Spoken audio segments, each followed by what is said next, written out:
Floyd Wallace fundraiser ends with new promises.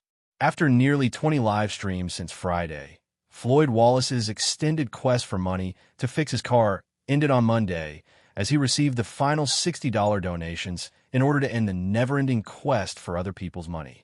Wallace claims that his vehicle broke down on the way to the shop last Thursday night as he was about to move to Nebraska to live with his cousin. His cousin, a felon who is not on probation, is taking in her fellow felon, Wallace, who is on probation out of Oklahoma for a single charge of obstructing an officer that he did time for earlier in the month. The YouTuber didn't see anything wrong with two felons living together, as his cousin had a job lined up for him in either a meat packing plant or at the UPS warehouse.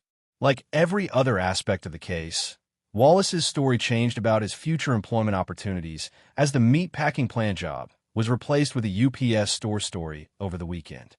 What didn't change was the broken axle on Wallace's car.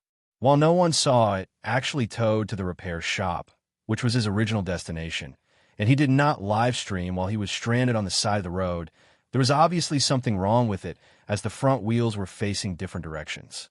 How much Wallace needed fluctuated wildly over the marathon weekend sessions. Wallace got paid by YouTube, as all creators did, on Friday, and pondered putting all of his money into the car repairs to supplement that of what he made from doing marathon begging sessions.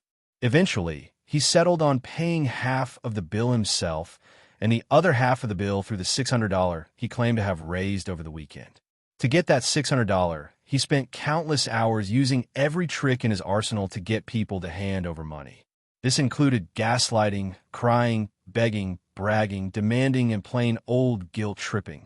He traded physical act for donations at one point, huffing and puffing through push-ups, trading favors for loans to be paid in double next week.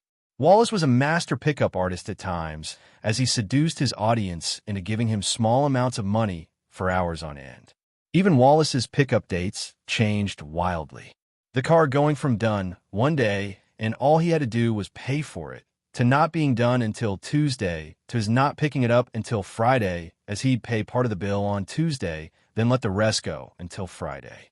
The hours were also spent with his fans hearing classic Wallaceisms, as he repeated that he wouldn't go for fat women. All American women looked like men to him. A woman disrespects a man if she doesn't give him sex before the first date, and of course his denials of being attracted to younger women. Wallace rage quit often on the live streams as trolls outnumbered his fans more often than not. Some of his fans became trolls at one point, as one longtime community member took advantage of one of Wallace's deal not to ban anyone, savagely accusing Wallace of having intimate relations with underage women. Wallace angrily denied the accusations. If things play out as advertised, Wallace will make the drive to Omaha, Nebraska, late in the week, where he'll go to work for either the meat packing plant or the UPS warehouse. He plans on working for 6 months and putting up a GoFundMe to raise at least $10,000 for a trip to Asia in the fall. Wallace dreamily stated that he needed to get me some Asian, and Asian was the new Caucasian, as motivation for his future travel plans.